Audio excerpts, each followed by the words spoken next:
Стојка Докузова, субспецијалист по ендокринологија во клиничка болница Штип. Добро, што се случува денеска? Денес отвараме Центар за менаџирање на обезност во клиничка болница Штип, токму на Денот на здравјето, кога согласно препораките на Светската здравствена организација имаме сушност за цел да ја подигнеме свеста меѓу населението, посебно во овој источен регион, дека со отварањето на овој центар пациентите имаат каде за прв пат да се обратат, односно каде да бидат третирани нивните коморбидитети покрај обезноста. Значи, знаеме дека таа не е само натрупување на масно ткиво во организмот, туку е придружена и со останати заболувања како дијабетес мелитус тип 2, дислипидемија, хормонални нарушувања, метаболен синдром. И ова представува една значајна придобивка за пациентите од овој источен регион и за нивното здравје. Кои се услуги ќе ги дава овој центар? Значи, со помош на донација која што имаме од општествено одговорна компанија, ќе правиме, ќе се мери, односно ќе се определува, ќе се прави анализа на композицијата на составот на телото, каде што покрај мускулна маса, BMI, body mass index, ќе се мери и скелетна мускулатура, процент на вода, ќе се прави всушност една сеопфатна проценка, каде што покрај нутритивна подршка ќе бидат вклучени останати специјалности, ќе има еден мултидисциплинарен пристап, не само ендокринолози, диабетолози, интернисти, туку и психолози, психијатри и нутриционисти. Дали ќе се препишува лекарска терапија? Да, иако знаеме дека во основата е хигиено-диететски режим на исхрана, односно правилна исхрана, физичка активност, ќе се препишуваат и современа терапија за третман на обезност. Како ќе работи, како е работното време, денови? Ќе работиме согласно нашите обврски и нашиот распоред преку мој термин. Добре. Само местото. Да. Доктор Валентина Велковска-Ракова, интернист, субспецијалист ендокринолог. Од ваша страна како субспецијалист ендокринолог, кои се услуги ќе бидат давани како здравствени од ваша страна и на што повеќе ќе се фокусират? Пациентите кои што ќе бидат прегледувани во Центарот за обезност е потребно да бидат закажани на мој термин и покрај упатот од матичен лекар е неопходно да носат со себе и едни основни лабораториски анализи.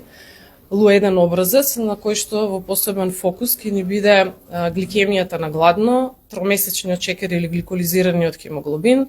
Лабораторијата ќе треба да содржи ензими од црниот дроб, ќе треба да содржи липиден статус, вклучително со добар и лош холестерол, односно LDL и HDL холестерол, дополнително бубрежната функција со урична киселина и некои пациенти тиростимулирачки хормон.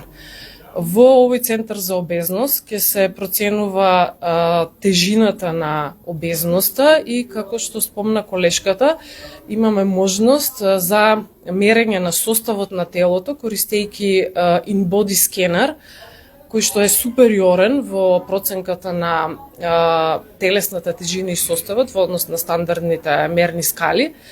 Тоа е еден анализатор кој што на принципот на биоелектрична импеданса, користејќи слаба безболна струја, ќе ни даде процент на масно ткиво, мускулна маса, ќе ни ја процени базалната метаболна стапка, дистрибуцијата на масното ткиво, кој што е многу битен параметар, бидејќи токму на масно ткиво, кој што се наоѓа во стомакот, е посебно асоцирано со болестите на срцето и крвните садови. Ќе се прави скрининг за сите коморбидни состојби кои што ќе ги имаат пациентите и компликациите кои што произлегуваат од дијабетот, бидејќи дијабетот најчесто не оди сам, туку со себе носи низа на компликации и ќе се прават дополнителни лабораториски анализи индивидуално во зависност од целокупниот физикален преглед. Дополнително ќе имаме можност овие пациенти да ги опитуваме на други специјалности, можеби кардиолог, психолог, психијатар, нутриционист. Целта е да се понуди терапија со помош на која ќе се обезбеди една нормална, здрава телесна тежина и ќе се намалат здравствените ризици за овие пациенти. Што се однесува до терапијата, неопходно е кај сите промена на животниот стил. во Центарот за менаџирање на обезност имаме и едуцирана медицинска сестра, едуцирана на клиниката за ендокринологија, која што ќе спроведува едукација за исхрана. За таа цел група ендокринолози и диабетолози од нашата држава припремивме и прирачник за здрава исхрана, така да сеопфатно, како што и кажа колешката, ќе имаме мултидисциплинарен пристап се со цел да се постигнат целите кои што ги споменав. Да, Вашето искуство расте ли бројот на луѓе што го имаат овој проблем, посебно деца, или каде е најизразен? Преваленцата на обезноста расте насекаде и во светот, па и кај нас. Во светот 1 од 8 лица живеат со обезност. Во нашата држава, според последните објавени податоци, 30% од адултната популација живее со обезност, а за детската возраст некаде нешто повеќе од 13% од децата ни се соочуваат со обезност. Токму поради зголемувањето на оваа бројка на светско ниво и кај нас, обезноста веќе се дефинира како болест, има посебна шифра во македонската класификација на болестите и токму од таму произлезе и потребата за отварање на вакви центри низ државата. Да, што говори вашето искуство? Дали Штип е град на дебели граѓани и регион? Па целта на овој центар за обезност е токму тој да ја процениме стапката на обезност и во нашиот град, сметајќи дека бројот на лица ново диагностицирани со шеќерна болест тип 2 е во пораст, особено кај помладата популација. Веројатно и Штип го следи трендот на зголемување на лицата со обезност. Не, зборувам од практична гледна точка, од вашата работа, од вашата секојдневна работа. Дали имате чест прилив на вакви пациенти, на што тоа се жалат или вие го тоа диагностицирате? Да, токму така, за жал, новиот начин на живот кој опфаќа седентарен начин на живот, се подостапна ни е и попримамлива ни е висококалоричната исхрана, храната која што е богата со нездрави сатурирани масти, неминовно води до зголемување на телесната тежина, така да точно се поголем е бројот на лица кои живеат со обезност и кои сепак бараат помош и неопходно е да се јават порано како би ги превенирале компликациите кои што ги дава обезност. Ала многу? Може? Професор Ирфан Ахмети, директор на клиниката за ендокринологија и председател на научното здружение за обезност ОБЕМ. Да, што говори вашето искуство? Штип, освен Штип, дали има и во други градови вакви центри? Скопје не го ставаме затоа што неверојатно има. Меѓутоа што говорат искуствата? Има интерес, има зголемен број на пациенти, како? Прво го поздравувам отварањето на Центарот за менаџирање на обезност, односно на дебелина во Штип, како регион, поради многу важно ово отварање поради две причини.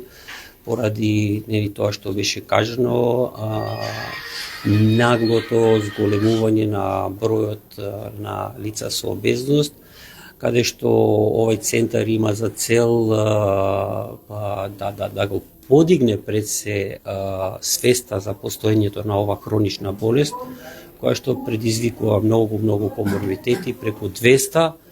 Второ, да му се олесни на пациентот,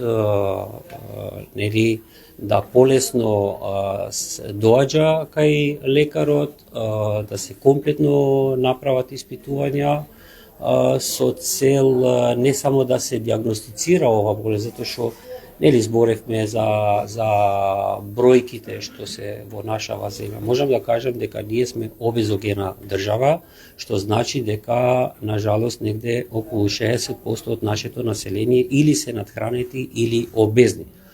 И тоа што уште поважно е предвидувањата за 10 години се тие што се обезни, да речеме, што ги категоризираме класа 1, класа 2. Значи, се повеќе ќе одат кон потешки форми, односно од класа 1 во класа 2, од класа 2 до класа 3, а тие се со најголем ризик за коморбитети, компликации, па дури и намалување нели на животниот век.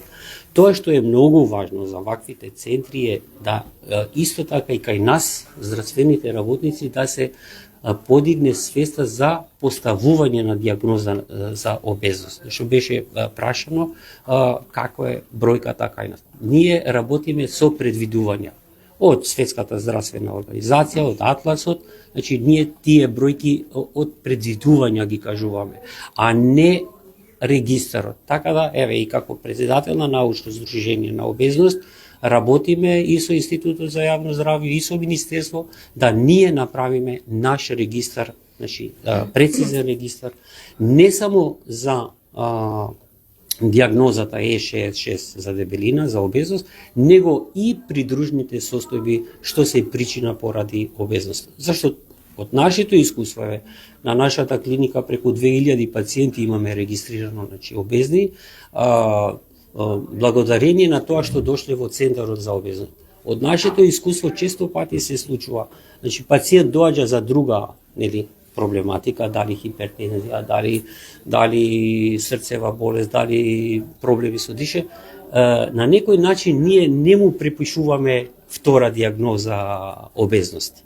Него, го запоставуваме обезноста како дијагноза. Тоа е целта, значи да се подигне ова свеста и кај населението и кај здравствените работници и рековме таа стигматизација да се избегне, пациентот да се чувствува комотен и да биде свестен дека менаџирањето значи комплетно превземање на неговата состојба, покривање не само нели стратешки како да се постапи, него да се чувствува и психолошки покомотен за соработка, затоа што обезноста е мултифакторијална болест, има многу коморбидитети, има дијагноза, има современ пристап на терапија со цел да се подобри квалитетот на живот.